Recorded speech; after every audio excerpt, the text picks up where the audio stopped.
লড়াই শুরু হওয়ার আগে একটা প্রস্তুতি খুবই গুরুত্বপূর্ণ।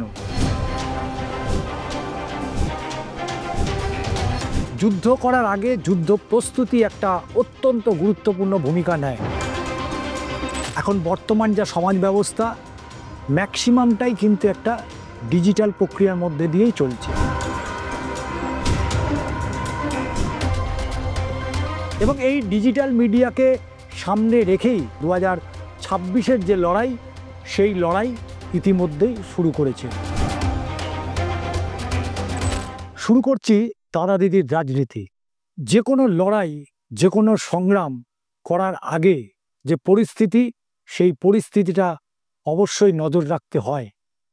ভারতের স্বাধীনতা আন্দোলনের সময় তখনও কিন্তু পরিস্থিতি এবং প্রেক্ষিত দুটোকেই সমান জায়গায় আসতে হয়েছে, এবং যে লড়াই শুরু হবে সেই লড়াই শুরু হওয়ার আগে একটা প্রস্তুতি খুবই গুরুত্বপূর্ণ।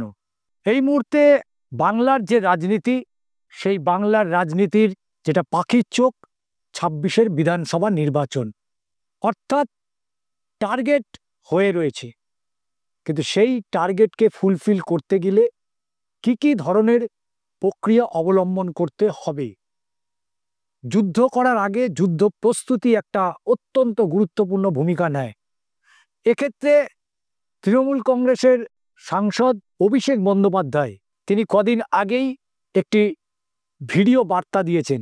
অর্থাৎ এই যে ভিডিও বার্তা, সেই ভিডিও বার্তায় কি বলেছেন অবশ্যই একটু শোনাবো দর্শক, আপনারা শুনুন ঠিক কি বার্তা দিতে চেয়েছেন, কি বলতে চেয়েছেন বাংলা প্রসঙ্গে, বাংলা সম্পর্কে, বাংলার মনীষীদের সম্পর্কে কি বলেছেন সেটা একবার শুনে নিন দর্শক, তারপরে আমি আসছি পুরো বিষয়টার বিশ্লেষণে। নমস্কার, আজ আমি আপনাদের উদ্দেশ্যে যে দু চারটি কথা বলছি সেটি মূলত সেই সকল তরুণ ক্রিয়েটারদের উদ্দেশ্যে যারা আত্মসম্মানের সাথে মাথা উঁচু করে গর্বের সাথে এই বাংলার মাটির জন্য অবিরাম লড়াই করে চলেছেন। এবং আমাদের এই বাংলার পুণ্যভূমি, আমরা সবাই জানি ভারতবর্ষের স্বাধীনতার পূর্ব সময়কাল থেকেই নির্ভীকতা, সাহস এবং বীরত্ব সহ আত্মবিশ্বাস আর দৃঢ়তার সঙ্গে নিজের কথা নিজেই বলে এসেছে।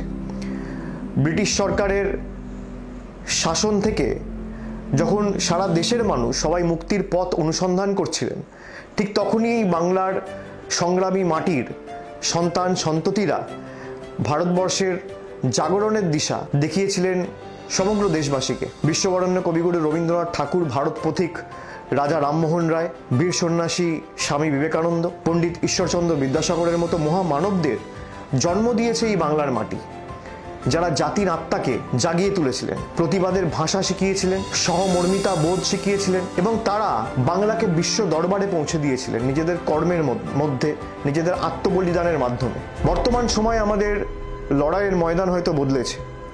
এই সময় দাঁড়িয়ে আমাদের লড়াই শুধু রাজপথে কিংবা সংসদের কক্ষে নয়, বা হাইকোর্ট বা সুপ্রিম কোর্টেই শুধু সীমাবদ্ধ নয়। প্রতিটি মুহূর্তে আমাদের লড়াই চলছে মোবাইল স্ক্রিনে, সমাজ মাধ্যমে, ডিজিটাল দুনিয়ায়। সেখানে বাংলা বিরোধীরা, দিল্লির জমিদাররা, বাংলা ভাষা বিরোধীরা প্রতি মুহূর্তে ধারাবাহিকভাবে, ইচ্ছাকৃতভাবে মিথ্যাচার ছড়াচ্ছে, কুৎসা রটাচ্ছে, বাংলার নামে অপপ্রচার করছে। এবং শুধুমাত্র তাই নয়, বারে বারে ইচ্ছাকৃতভাবে এই পুণ্যভূমির বাংলার সম্মানকে কিভাবে নষ্ট করা যায় তার জন্য একাধিক প্রচেষ্টা দিনের পর দিন চালিয়ে যাচ্ছে। আজকের লড়াই শুধু বন্দুক বা তলোয়ার দিয়ে নয়, আজকের লড়াই মোবাইলে, সোশ্যাল মিডিয়ায়, সমাজ মাধ্যমে এবং সর্বোপরি সত্যের বার্তা দিয়ে আমাদের লড়তে হবে। বাংলার আত্মসম্মান যারা প্রতিদিন নষ্ট করে বা আত্মসম্মানে যারা প্রতিদিন আঘাত করছে, যারা মিথ্যা ও ঘৃণার রাজনীতি ছড়াচ্ছে, সাম্প্রদায়িকতার বীজ বপন করছে, তাদের জবাব দিতে হবে তথ্য দিয়ে, পরিসংখ্যান দিয়ে, যুক্তি দিয়ে আর আত্মবিশ্বাসের সাথে বাংলার গৌরব দিয়ে। বাংলা বিরোধীরা এবং দিল্লির জমিদাররা তারা বাংলাকে শুধু অপমানিত করছে তাই নয়, দেশ তথা বিশ্ব দরবারে বাংলাকে ভুলভাবে উপস্থাপিত করছে। এই বাংলা বিরোধীরা বাংলার গৌরবকে নষ্ট করার প্রক্রিয়া চালাচ্ছে। যারা বাংলায় বসবাস করে না, বাংলা ভাষা জানে না, বাংলায় কথা বলতে জানে না, বাংলা পড়তে পারে না, যারা বাংলার হৃদস্পন্দনকে বোঝে না, তাদের বিরুদ্ধে আমাদের লড়তে হবে। এবং এই কারণেই আমি আজকে একটি বিশেষ উদ্যোগ চালু করছি, যার নাম হচ্ছে আমি বাংলার ডিজিটাল যোদ্ধা। এই ডিজিটাল যুগে জনগণের দ্বারা পরিচালিত এটি একটি বাহিনী বা একটা আর্মি বলা যেতে পারে। এমন এক বাহিনী যারা নতুন সৃষ্টিতে বিশ্বাস করেন, স্বপ্ন দেখতে ভালোবাসেন, যারা আমাদের মাতৃভূমি এই বাংলার কৃষ্টি সংস্কৃতি রক্ষার্থে সবসময় লড়াই করতে সদা জাগ্রত এবং সদা প্রস্তুত।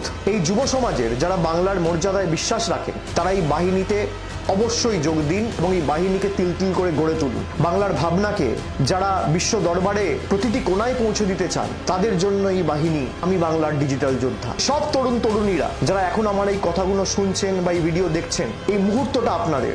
আগের প্রজন্মের চেয়ে আপনারা অনেক বেশি এগিয়ে, আপনারা অনেক তীক্ষ্ণ, অনেক বেশি দ্রুত এবং একে অপরের সাথে সংযুক্ত টেকনোলজির মাধ্যমে। আপনারা জানেন কিভাবে সত্যকে উপস্থাপিত করতে হয়, কিভাবে ট্রেন শুরু করতে হয়, কিভাবে মিথ্যার বেড়াজালকে ভেঙে চূর্ণ বিচূর্ণ করে সত্যকে উপস্থাপিত করে সত্যের উন্মোচন করে সমাজের কাছে সঠিকভাবে উপস্থাপিত করতে হয়। তাই আপনারাই আজকের বাংলার এই আন্দোলনের মুখ। আপনি যদি বাংলাকে ভালোবাসেন, আপনি যদি বাংলার প্রতি আঘাত, কেন্দ্রীয় বঞ্চনা, ধারাবাহিক কুৎসার বিরুদ্ধে লড়তে চান, যদি আপনি বাংলার অপমানকে নিজের অপমান বলে মনে করেন, তাহলে আপনি একজন ডিজিটাল যোদ্ধা ও আপনার ফোনই আপনার একমাত্র অস্ত্র, আপনার যুক্তি আপনার একমাত্র ঢাল এবং আপনার ভালোবাসাই বাংলার একমাত্র শক্তি।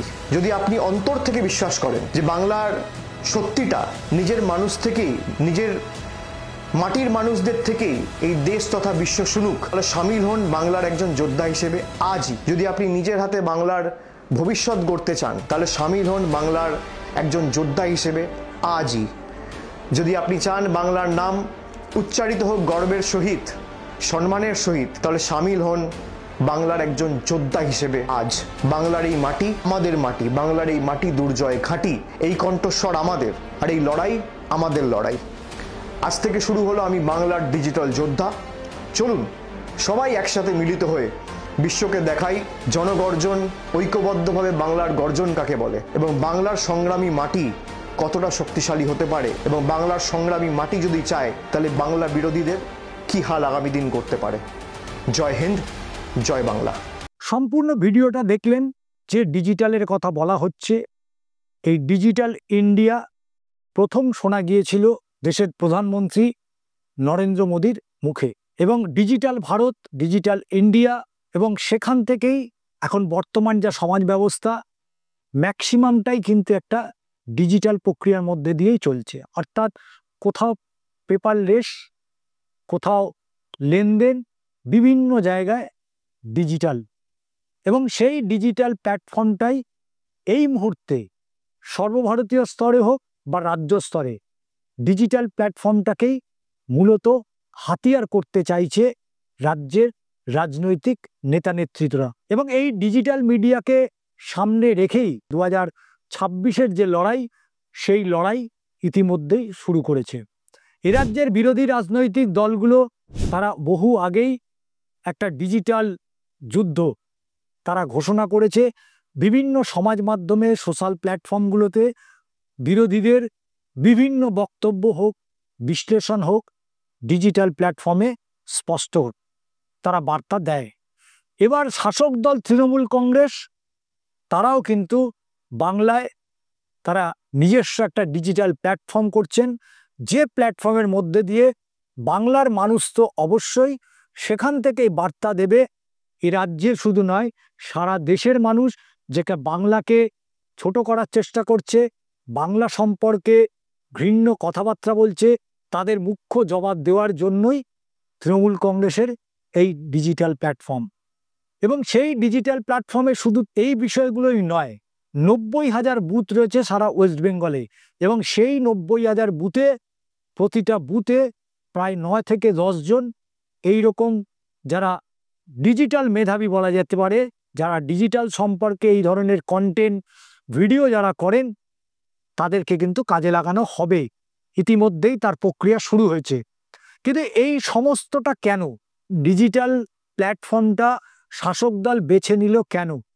তার কারণ টিভিতে অর্থাৎ মেইন স্ট্রিমে তো আপনারা দেখেন প্রতিদিন পাউডার মেখে নেতা নেত্রীরা প্রচুর কথা বলেন, বক্তব্য রাখেন, পক্ষে হোক বিপক্ষে হোক, তারা তাদের দলের কথা বলে। কিন্তু ডিজিটাল প্ল্যাটফর্মে তারা কিন্তু বুঝতে পেরেছে যে মানুষের ঘরে, মানুষের রান্নাঘরে পৌঁছতে গেলে ডিজিটাল প্ল্যাটফর্মটা সবার আগে নিতে হবে এবং সেই ডিজিটাল প্ল্যাটফর্মের মধ্যে দিয়েই তারা প্রতিটা মানুষের ঘরে শুধু নয়, তার রান্নাঘর পর্যন্ত পৌঁছে যেতে চাইছে। এবং যে কারণে অভিষেক বন্দ্যোপাধ্যায় নবজাগরণ তার যে কর্মসূচি ছিল, সেই কর্মসূচিতে নতুন এক সংযোজন এই ডিজিটাল, এবং সেই ডিজিটালকেটাকে পাথেয় করেই বাংলার প্রতিটি ঘরে প্রতিটি মানুষের কাছে পৌঁছে যেতে চাইছে শাসক দল তৃণমূল কংগ্রেস। যে কারণে তাদের এই ভাবনা, এবং যেমনই ভাবনা তেমনই কাজ। অভিষেক বন্দ্যোপাধ্যায় তিনি লঞ্চ করে ফেললেন ডিজিটাল।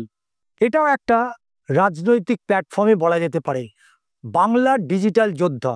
এবং এই বাংলার ডিজিটাল যোদ্ধাতে মূলত কোন ধরনের প্রতিক্রিয়া পাওয়া যেতে পারে না, এ রাজ্যের শুধু নয়, দেশের সর্বত্র থেকে বাংলার প্রতি যে মানুষের ভাবনা, বাংলার প্রতি মানুষের যে ধরনের বক্তব্য, বিরোধীরা যেভাবে কুৎসা ছড়াচ্ছে বাংলার বিরুদ্ধে, তার মোক্ষম জবাব দিতে প্রস্তুত হয়েছে বাংলার ডিজিটাল যোদ্ধা।